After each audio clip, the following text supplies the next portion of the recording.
All right, live once again. And in this live stream, I want to go over basically what the title implies, which is why a lot of people are very predictable and very easy to understand. And this is a bit of a controversial claim that I've been making for a few years now. And basically, I've been claiming that a lot of people are, in fact, very predictable, and that oftentimes what we think of as complex or not possibly able to be understood is actually just confusion under a different term. So what I want to do in this particular live stream is just go through exactly why I say that, why I make that claim, and then give you really easy ways to start understanding this for yourself. And I came about this really through a lot of self-reflection and understanding my own patterns, my own programming, my own tendencies, and then observing quite a lot of patterns and such within the world. And realizing how, in many ways, this will actually tie into what I've been talking about over the last few live streams, which is, in general, a lot of the confusion that people might have and have had over a lot of my different content over the years. So basically, as I've been saying for many years now, a lot of times what people call complex or unable to be understood is actually just confusion. And now I'd go so far as to say that I'd claim that it's actually, in many cases, laziness and cowardice, in the sense of inherited ideas never actually thought through, and a real fear of being wrong, fear of risk, a strong desire for plausible deniability, and a degree of just wanting to avoid taking really any position regardless. So I think there's a lot of examples of this, and I just want to pull through and go to my outline here. And I know the predetermined idea for a lot of people is that they're really complicated, and we're modern and we're nuanced, and there's all this subtlety and degree of variation and all these types of things. And again, I would say that a lot of times that just comes from not understanding a situation, a context, and not understanding people and how people operate in general. And typically, once you start to understand at least where someone lands on one issue or one topic, usually with a high degree of accuracy, you can predict everything else. And the fact of the matter is that how this is able to be done isn't really even that complex, isn't even really that advanced. It's basically just understanding how people function a lot of the time. And what most people call nuanced thinking is often just an elaborate rationalization for just repeating predetermined conclusions. And that would suggest that what appears to be diversity of ideas or ideologies in society is actually just a small number of competing, very simplistic frameworks, each adopted by predictable demographic clusters who mistake tribal membership for intellectual sophistication. And again, this is something that I've been saying for 15 years or so, maybe not, definitely not in such concise, clear terminology, but this has been the core thing behind it. And how this is true is that most people operate from social mimicry, status signaling, emotional reactivity, and authority deference. So social mimicry would mean they would adopt beliefs of their social group without conscious evaluation. They'll see what positions their tribe holds and automatically conform to just maintain belonging. Number two, status signaling would be beliefs become accessories to display tribal membership and social positioning rather than conclusions arrived at from actual reasoning and reflection and empirical evidence. Thirdly, emotional reactivity would be they form immediate gut responses to issues based on how things make them feel and then construct justifications afterwards. And fourthly, authority deference or deference, they outsource their thinking to approved experts, media figures, or institutions rather than being able to accurately, productively evaluate evidence for themselves. And Even highly educated people will do this, and oftentimes they're even more guilty of it because they've just used more sophisticated language and complicated, convoluted reasoning to justify conclusions that they arrived at through basically the same primitive social and emotional processes. Just because someone has a PhD or some type of degree doesn't change the fundamental mechanisms. Oftentimes, it just gives them a better vocabulary for rationalization, and oftentimes just gives them more of a long-winded way of, in essence, saying nothing. Like a great example of this is you read many articles online, and you read the whole thing, and it's basically a long-winded way of saying, well, some people think this, some people think that, some people think this, but we don't know. So okay, it's like, okay, cool. We all already knew this, and that's not really anything new or productive. But I guess that gets you a degree because you just can talk about what people know and regurgitate and parrot things. And then, cool, good job. You can memorize things, you can regurgitate, you can talk about talking and think about thinking and exist in a high um, degree of abstraction. Cool, not really impressive. Um, because oftentimes the complexity I described is really just elaborate justification systems built around simple tribal loyalty and social positioning.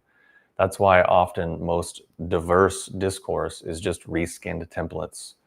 People imagine that they're encountering this vast world of the spectrum of ideas, when in reality, it's very often a preloaded set of worldviews, whether it's left, right, techno optimist, spiritual escapist, etc.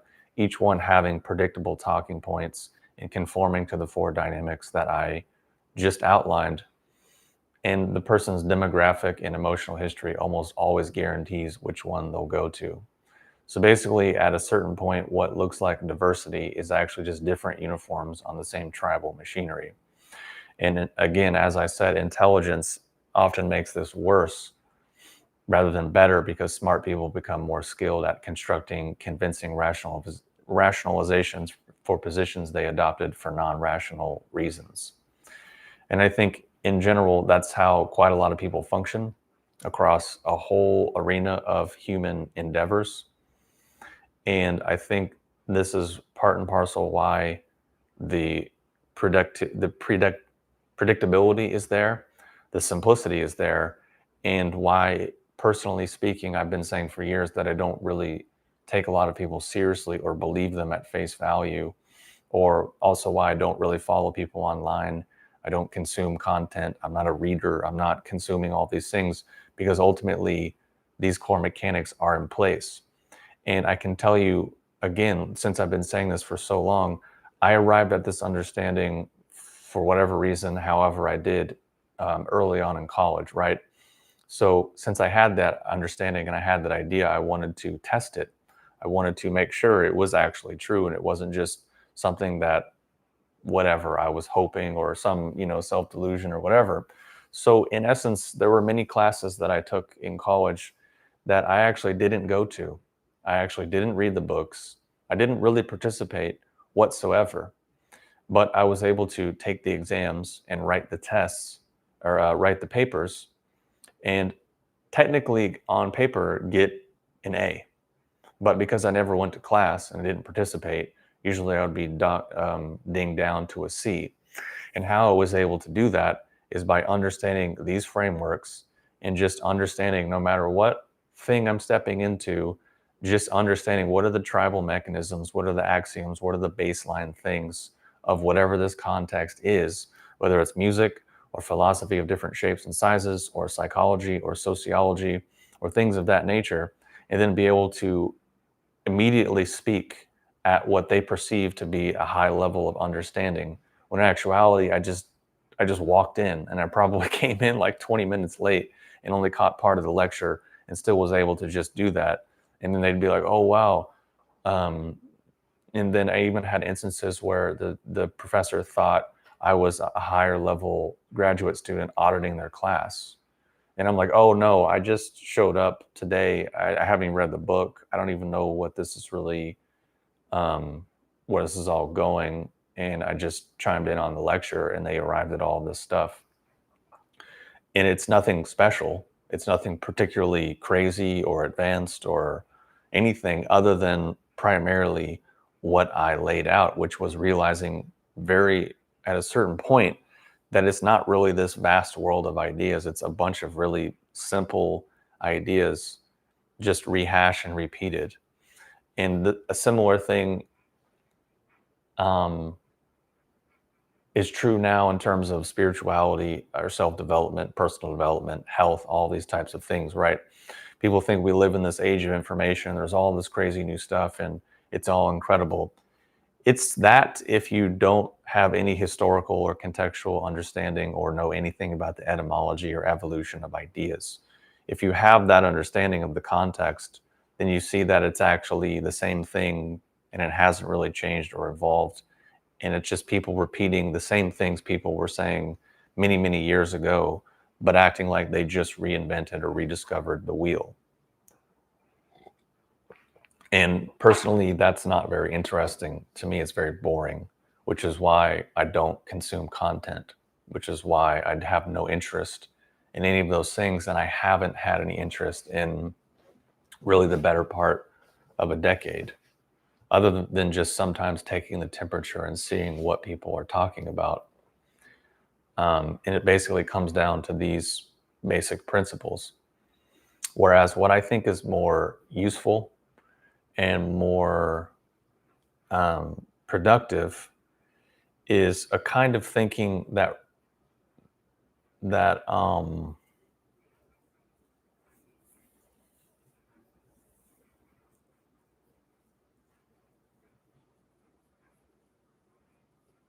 hold on, I'm just getting lost in my in my outline here. Um,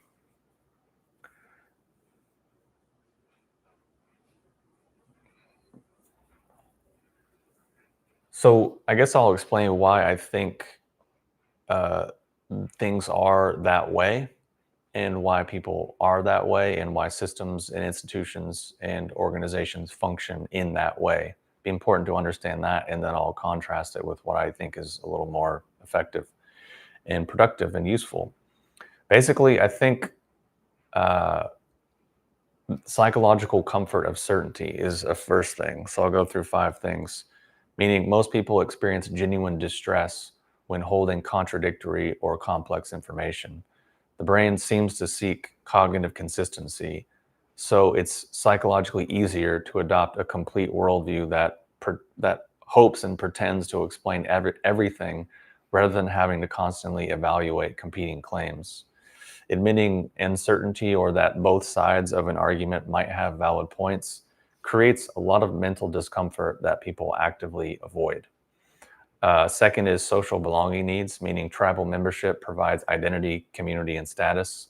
So taking a balanced or a genuinely nuanced position often means losing acceptance from all tribes rather than gaining it from any. And people fear social isolation more than being wrong, so they choose tribal loyalty over intellectual honesty. And then thirdly, emotional or institutional incentives, meaning the educational system rewards conformity to approved perspectives rather than genuine independent thinking. Media rewards polarization because conflict generates engagement. Political systems reward tribal loyalty over genuine problem solving, and most institutions punish the kind of nuanced thinking that I actually find to be productive and that actually is productive within the world. When you can see that to be true historically across countless examples. Uh, Fourth is emotional investment, meaning once people have committed to a position, whether publicly or privately, changing their minds requires admitting error, which then threatens their ego and their social standing.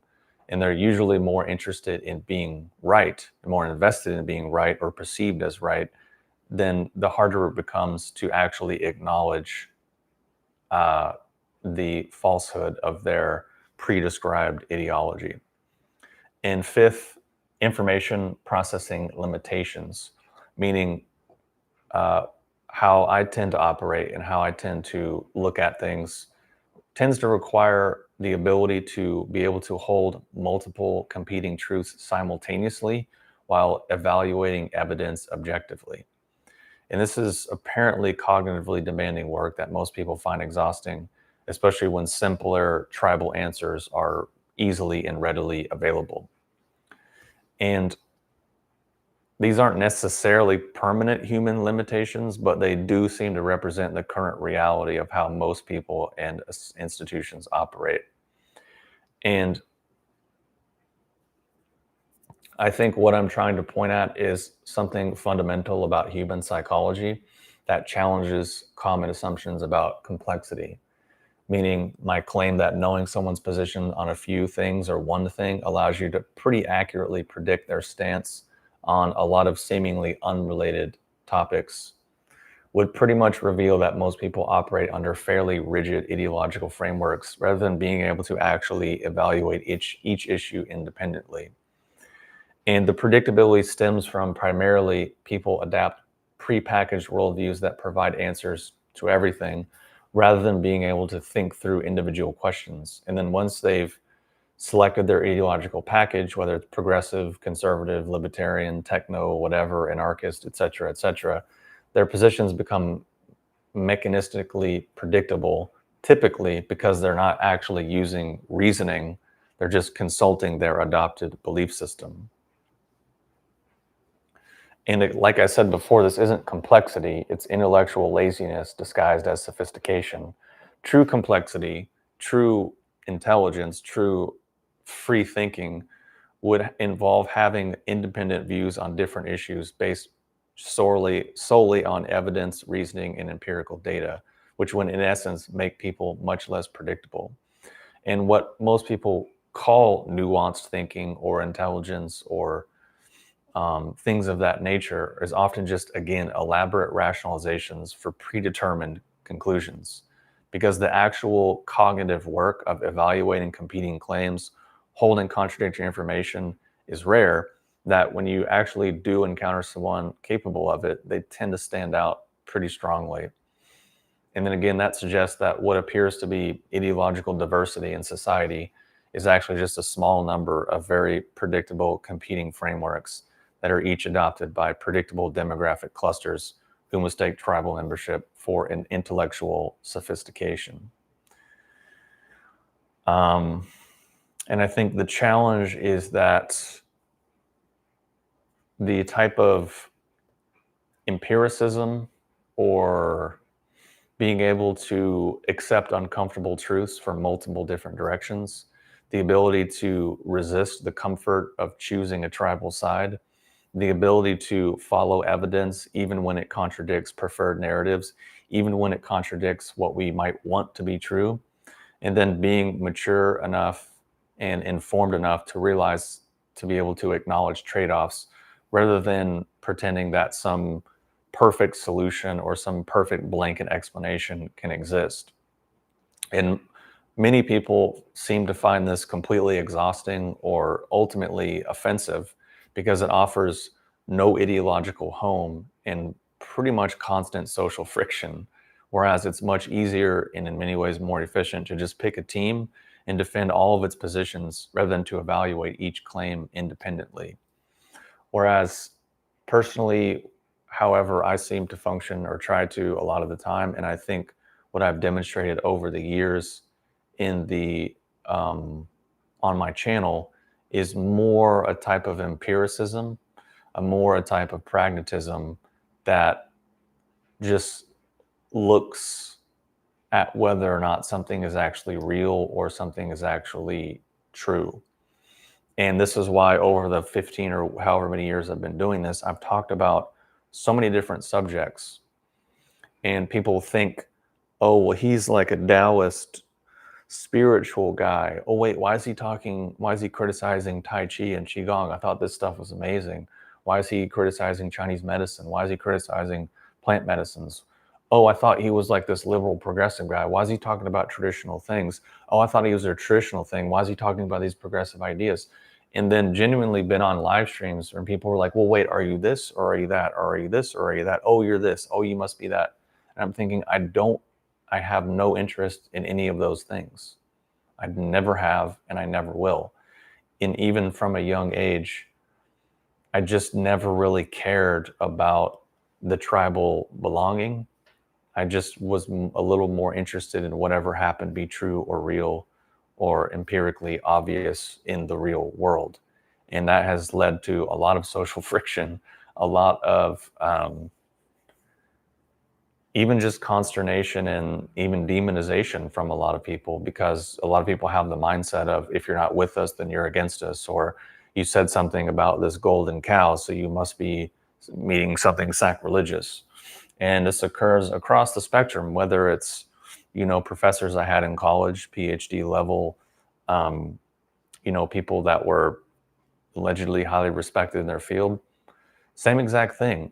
It was just, here's our little prepackaged set of ideas, and you can repeat it, regurgitate it, and masturbate to the pornography that we all agree on.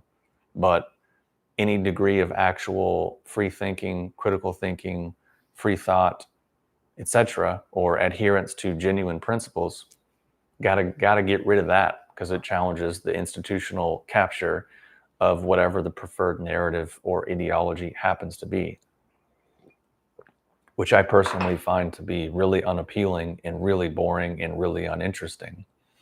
Um, and that, I guess that makes me weird, whatever. To each their own, as they say. Um, Basically, it seems like the challenge is that there's a certain degree of intellectual honesty and emotional maturity that a lot of people nowadays and a lot of institutions currently lack. They're more interested in the psychological comfort of being right and the social benefits of tribal membership. Whereas what I'm talking about and how I try to approach things tends to threaten existing power structures that benefit from this kind of polarization. Many institutions, political movements, media organizations function and profit to keep people divided into opposing camps rather than actually finding pragmatic solutions. If there was a population, or even a chunk of the population, that was genuinely capable of the kind of empirical, pragmatic, problem solving, nuanced thinking that I'm talking about, then they would be much more difficult to manipulate and control. But on the alternative side, if we continue to organize society around ideological preferences rather than empirical realities, it's going to lead to institutional dysfunction and social decline every single time, period. And basically, what we're seeing now in society with the discord and the disarray is really suggesting that we've started to reach the limits of that faulty approach. So then the question then becomes, whether enough people can develop this type of clear thinking, but before external pressure forces change through crisis rather than choice? I would say probably not. Um, because it would require abandoning the ideological comfort zones that most people aren't ready to leave.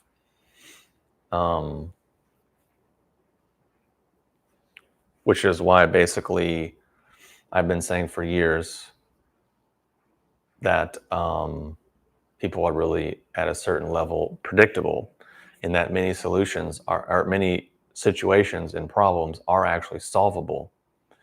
And many things that, have been social issues that people have been struggling and going back and forth about for decades could be resolved in 10 minutes easily. Maybe the implementation obviously would take longer, but just thinking it through and arriving at an actual tangible thing wouldn't really take that long. Like, in certain sense, I am actually have some optimism about humanity and our potential, because solutions do exist. We can solve problems. We have solved problems. We have done these things throughout history. We can now. It's just, my point is, the way that things are orientated is not going in that direction because of the reasons that I outlined. And again, it doesn't matter if it's Tai Chi or Qigong or meditation or plant medicines or Chinese medicine or, music or some type of art thing, or whatever other capacity that humans are organizing around. It's still humans. it's still people. So the same mechanics and mechanisms are very likely to be at play. And this, again, just something I noticed very early on in my life, that very oftentimes people were organizing around these things, and the actual results and purposes or mission of whatever they were organizing around wasn't actually um, the mission statement. It was something else entirely. And in essence, the system always predictably started to crumble and become some just masturbatory exercise of people getting their tribal stuff, getting their emotional validation, feeling better than other people, demonizing other people, creating this us versus them mindset, thinking they're the saved, they're the chosen ones, and everyone else is evil. It just ultimately kind of become the same thing, or just it organizes around the same exact structure that most other things do as well, which is certain things become institutionalized, and then questioning them or what have you is just not a thing, even though that endeavor might be about freedom, it might be about creativity, it might be about expression, whatever. But it eventually just revolves back into some type of dogma and ideology and some caricature of itself. Or the fact that the results that it claims to produce is actually the opposite. So the gap of actual outcomes, and there's tons of examples of ideas in society right now. A lot of them are, the very progressive ideas, things such as empowering people to have very short-term, pleasure-based, self-indulgent ideas and approaches as it relates to dating and relationships, which very predictably is and has created a lot of negative outcomes and predisposed a lot of people to not being able to actually have a relationship and, in essence, be really dissatisfied or completely dead inside, but then tell them, oh, it's fine, it's actually a good thing, oh, it's actually progress. Or people who, influencers online that are genuinely just teaching people disassociation.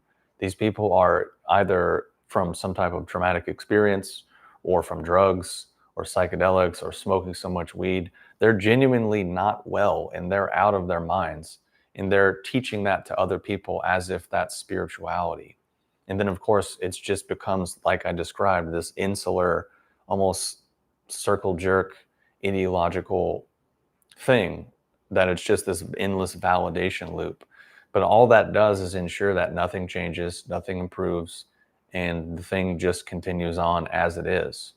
And no one is actually looking empirically or objectively at what the actual outcomes are that are being produced by the thing. And again, this is, I think, why when I was criticizing plant medicines or people doing drugs recreationally, there was a lot of pushback. And it was exactly because of this, because if you actually look at the outcomes, most of the time, it's not really anything what people claim it is.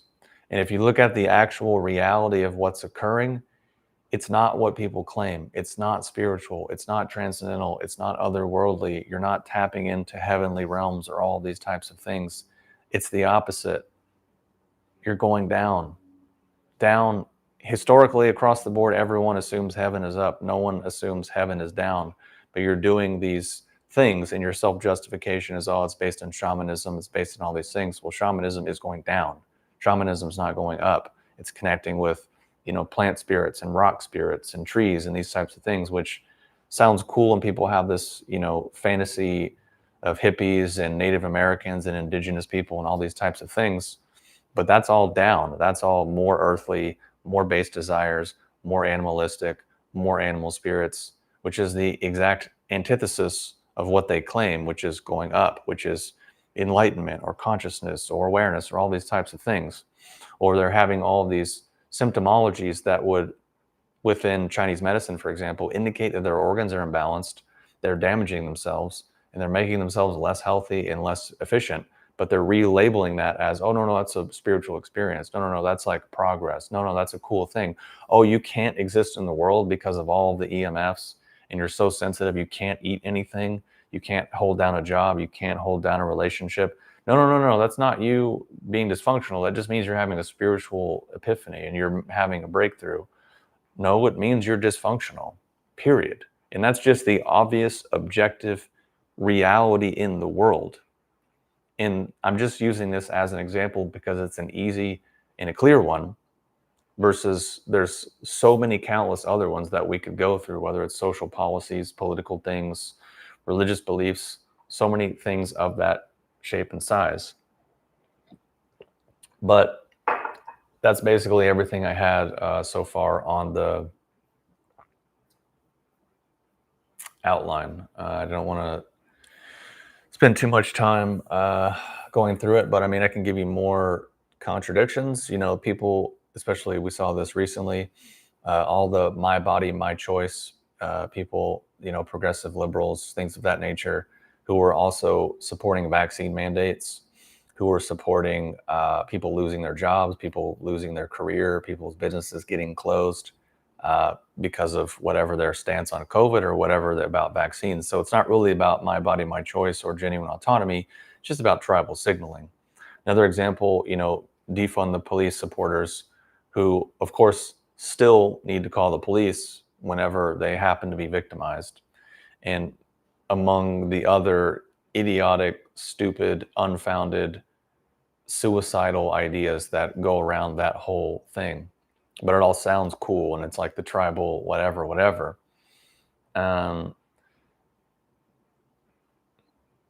Basically, the whole follow the science people or trust the science, yet these are the ones that ignore very obvious data, meaning they just sort of picking and choosing things.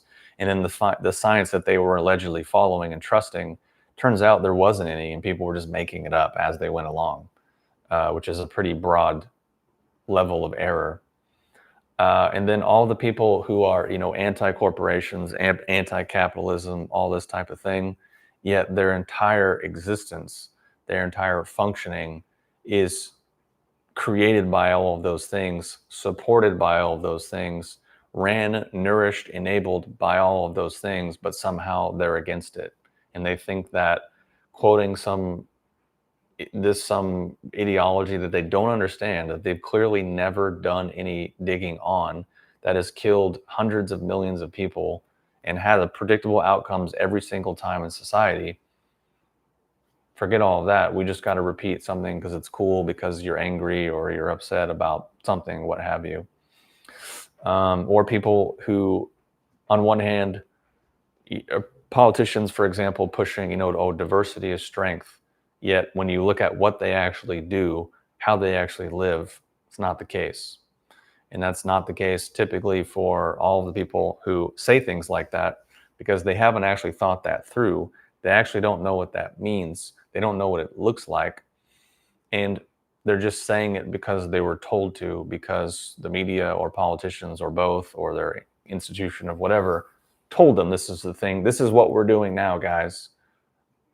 Independent of reality, independent of anything that makes sense, just do it. And I could sit here again all day and all night and just go through examples I've done many times on the channel across many different contexts. So there you go. Anyways, that's pretty much all I got for this live stream. Hopefully it makes sense and is useful and provides some basic some degree of usefulness in terms of what we can do in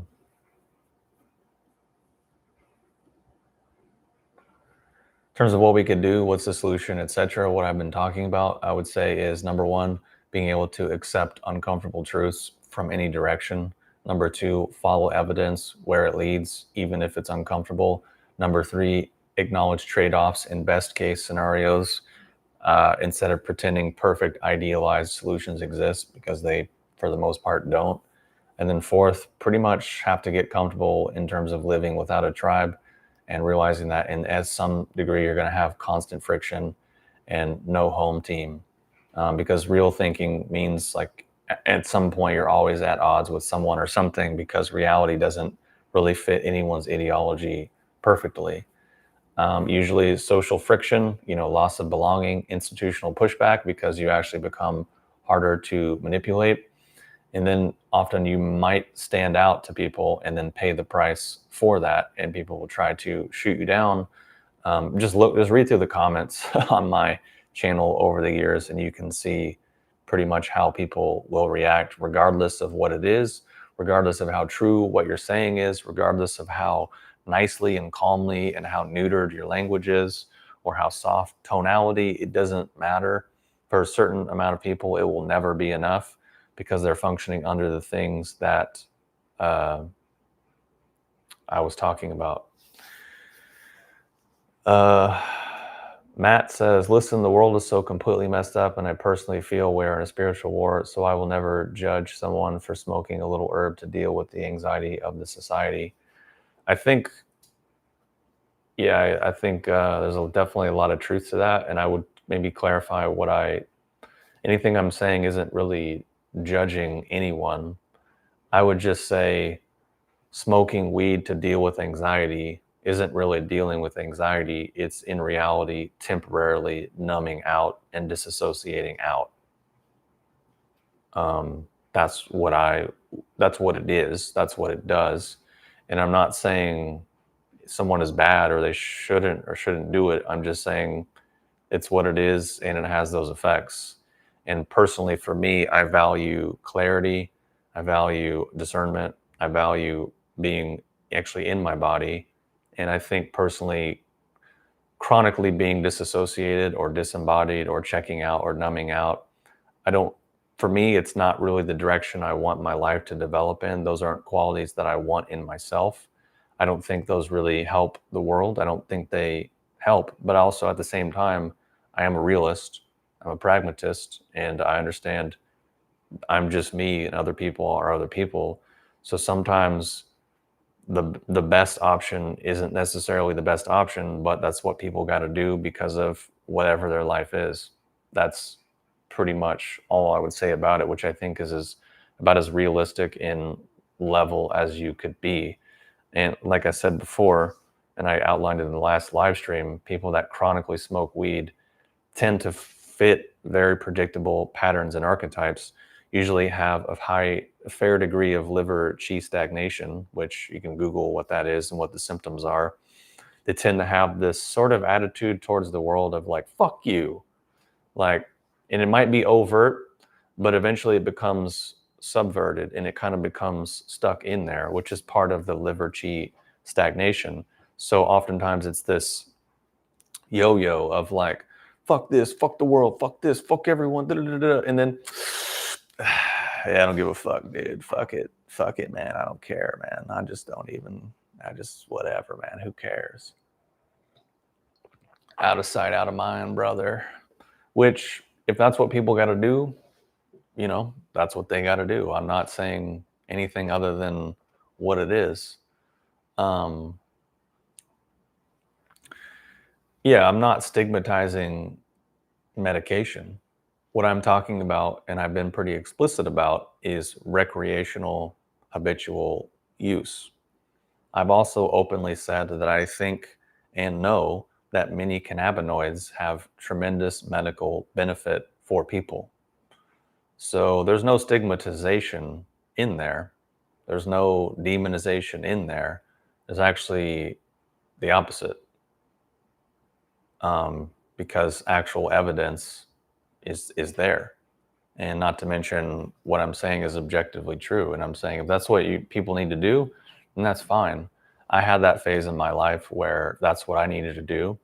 And then luckily, by whatever thing, I was able to discover, things like reishi or other Chinese herbs or certain, exercise modalities, and also change my life around, change my behavior, change my mindset, my relationship patterns, my lifestyle, so that actually the anxiety and a lot of those things just went away naturally. So for me, for the long term, that makes more sense than just whatever I was doing, medicating and sort of checking out and numbing out. But again, that's just me. I don't know you. Do, like I've said many times before, do what you got to do. I'm just, again, going to say what I think is true based on what's true and observable in the world. And people can take it or leave it. It doesn't really matter to me either way. I'm not saying it's the gospel truth. I'm not saying Jesus told me and everyone else must believe me. I'm just saying what I've always said, which is, here's who I am, here's what I'm doing, here's what I think, here's why I think it, take it or leave it. That's pretty much it. And that doesn't really matter on the subject. It's pretty much the same thing. And I just, at least the weed thing for sure, I can speak to it because I used to smoke a lot, and I have friends that still do. I have friends that did. And I've just been around the block for, 20 years or so and seen what it is and what it does and how it affects people. And, throughout the 1,000 videos I've put out over the years, I've tried to hopefully give better options and hopefully sometimes be inspirational to help people make a better decision and realize that there are other options. So yeah, but also at the same time, like I said, cannabinoids do obviously have a lot of benefit. I just don't think smoking THC and numbing out or checking out or disassociating is particularly the best option. And I think there are better options. And I think that it doesn't solve a problem. It just makes people more dependent on that. For example, I know people who have a little bit of anxiety, then they start smoking weed. Then they get more anxiety, so they got to smoke more weed. But then the weed gives them more anxiety, and they kind of get a little more checked out. They kind of get a little more removed. Then they get more anxiety, which means they have to smoke more, which means they have more anxiety, which means they have to smoke more, which means they can't quit because they have to smoke more to get rid of the anxiety that smoking to get rid of their anxiety gave them. Because sometimes anxiety is oftentimes just coming from avoidance, something we don't want to face, something we don't want to deal with, something we're putting off, something we're procrastinating about. Sometimes that's it. Obviously, there's certain instances where it can be something else, but a lot of times it comes down to that. So by the very nature that smoking weed impairs the liver and gallbladder's ability to have clarity and strongly move forward, means that the thing we're avoiding that's causing anxiety is going to be avoided even more, which is going to cause more anxiety, which will eventually lead to frustration, resentment, anger, bitterness, and that hostility that I was talking about earlier with the sort of like, oh, fuck you sort of attitude that sometimes people have. Or another thing that is very common is chronic smokers become slippery. So there's the frustration, the resentment, the angerness, or the anger and bitterness, and then the sort of slipperiness, where because the way the liver functions, holding the structure, holding the stability, the kind of dense organizational quality of the body, it has the similar property of the mind. So if people were way too rigid in that, then that is obviously kind of rigid. But then on the other extreme, there's people who kind of get mushy, where when they're pushed with anything or they meet any stressor or they meet any challenge or meet any difficulty or obstruction in life, they just kind of get slippery. And it's like if you pushed on their body, instead of there being this tensileness, it's just kind of mush. It's just kind of like, it just kind of goes through into the bone. That would be the kind of the mushiness. Obviously, there's the other extreme where it's just like obviously locked up and kind of dried out. But that is a tangible quality in people's minds, and it's a tangible quality in their bodies as well. And it's evidenced and manifested in their psychology and how they act, because the liver governs actually when we do encounter difficulty, we do encounter challenge or an obstacle, it's our ability to push through that, to overcome it, because of where we actually have that stability and structure. But when we encounter that and our stability and structure is not there, and instead we're mushy, we're just kind of, fuck it. Yeah, fuck it, doesn't matter. Fuck that, fuck them, they're dumb, I hate this, I hate that, I'm better, or just kind of numb out, then that's the mushiness and the sort of slipperiness that I'm talking about. Or defaulting to relativity or subjectivity all the time of like, oh, well, that's their truth, but my truth is different, and everyone's valid and everything is valid, and start to go into this sort of egalitarian mindset, which just functionally isn't really a thing and doesn't really exist in the world, and doesn't produce success in the world, doesn't produce stability or productivity in the world. It's the opposite. So that's why I say what I say, and it's not a judgment on anyone. It's just, again, empirical evidence based on a lot of different things, and just simple cause and effect relationships. And anyone is free to do with it what they choose or not. Doesn't really make a difference. It's not my life. Um, and there's a feminization of men aspect that I will talk about. I think I talked about it maybe briefly on the last one, but I just want to touch on this because it relates to the stuff about chronic weed smoking, because it predictably very often does make men more feminine. And what I mean by that is what I'll say now, which is um, basically feminized men would exhibit several observable characteristics: emotional reasoning over logic, accountability avoidance, institutional dependency, communication patterns, and then basically what I mean by that is emotional reasoning over logic, meaning how does this make me feel versus what does the evidence actually show.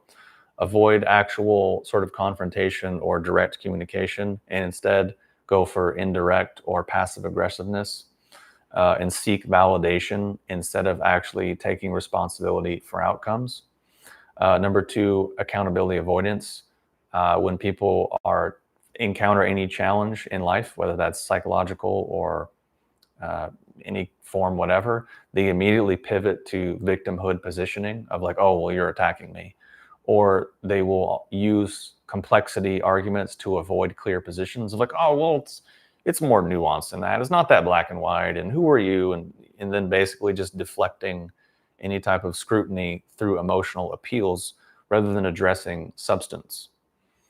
And then third would be something that's really big in society right now, which is the institutional dependency, which is like HR, sort of like therapy speak, pop psychology, spiritual, new age jargon, um, or looking to all those things for validation rather than actual internal resilience.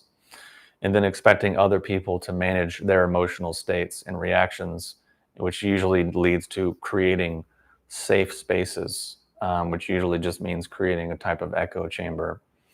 And then the communication patterns usually show up as, like I said, the therapeutic language to reframe accountability as trauma, or employ various projection mechanisms. So accuse others of the behavior that they exhibit, or prioritize consensus and harmony over genuine truth telling and problem solving. So, what that tends to create is adult men who can't handle direct feedback without an emotional breakdown. And number two, men who use diversity and inclusion frameworks to avoid performance accountability. Third, men who defer to female authority figures reflexively rather than just simply evaluating things based on competence. And then four, men who adopt feminist talking points to gain social approval rather than, again, genuine conviction, genuine competence, genuine empirical, whatever. And especially the world that we live in now, the feminization of men is really institutionalized, and it's created an environment with incentive structures that reward these kinds of behaviors in men, particularly in academia, corporate environment, progressive spaces, or even like spiritual new age sort of stuff, where basically traditional qualities are pathologized. And basically, this represents a departure from traditional male socialization patterns of direct communication, accountability, acceptance, problem focused rather than emotion focused when it comes to challenges. Uh, so basically, at this point in the world, there's entire generations of men that have been trained to seek validation instead of developing competence. And I think the state of the world really um, really speaks for itself. Um, and I touched on some of this, I think, in the last live stream, but it's really evidence, and it's really an epidemic really at this point. And again, like I said before, so many questions that I've gotten from men, almost all of them over the years, come down to this core thing. And I've even had instances where I'm talking to guys in real life, obviously not necessarily chatting, but people that I had some rapport with that I knew to some degree face to face. And I would just ask them, like, so you're raised by a single mom, right?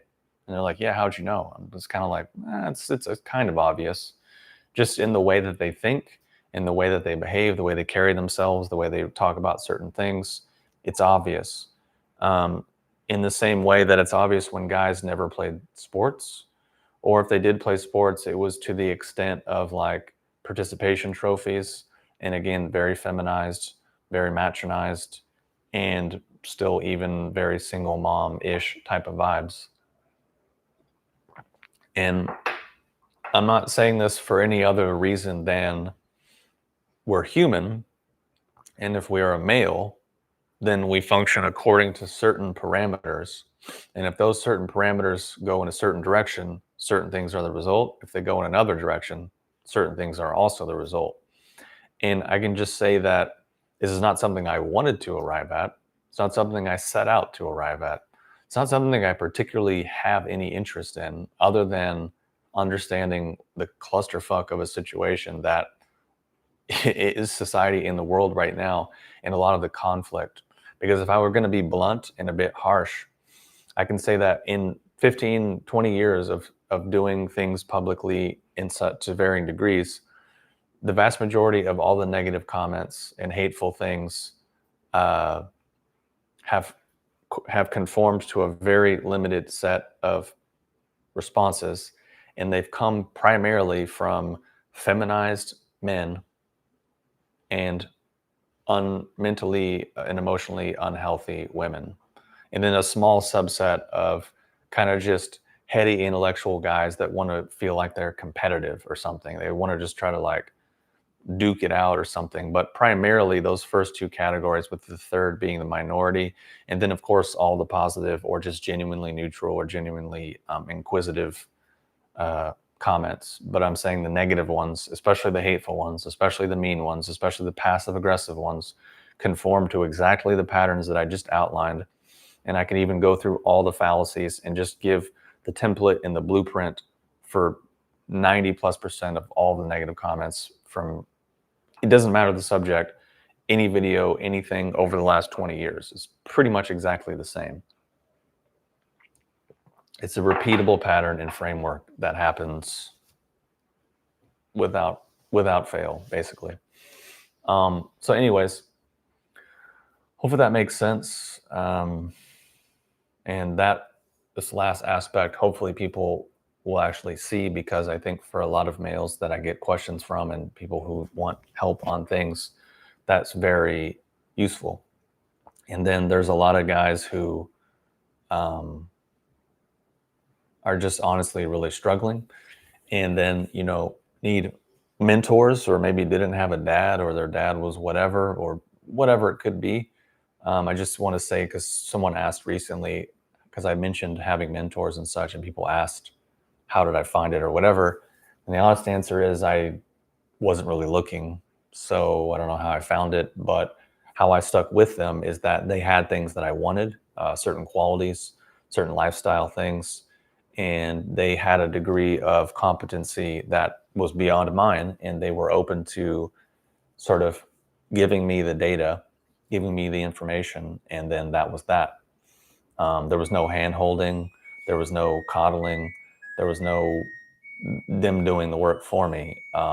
It was just kind of in some ways what I tried to do, which is, here's the model, here's the information, here's the context, go do your own homework.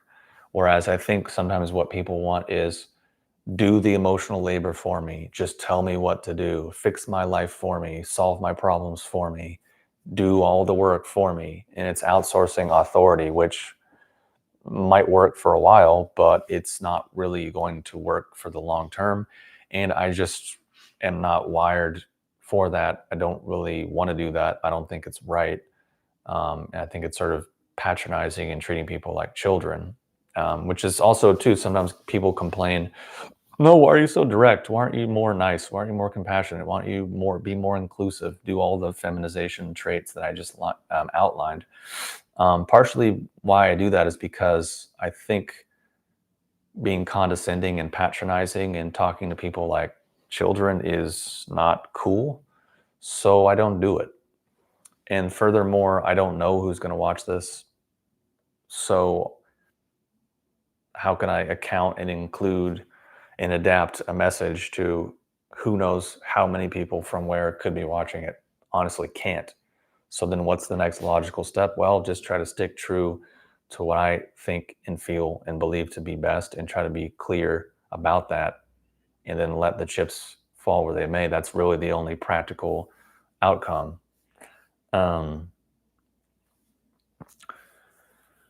So yeah,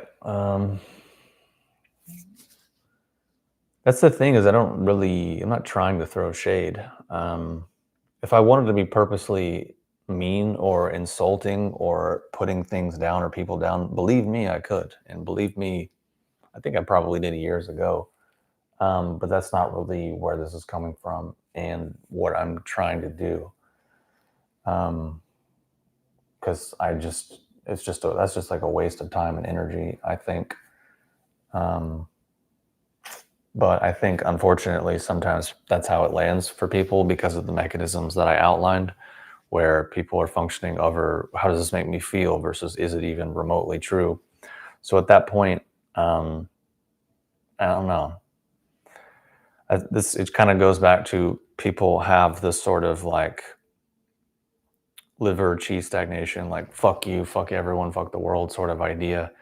And I certainly certainly see how you get there, and I've certainly felt that way in instances in my life, but I don't think that's particularly useful. And for me, it's not really what I'm trying to do. If I wanted to do that, if I wanted to be inside, if I wanted to be mean, if I wanted to throw shade, if I wanted to be insulting, if I wanted to belittle, if I wanted to roast or whatever, trust me, then that's what I would do.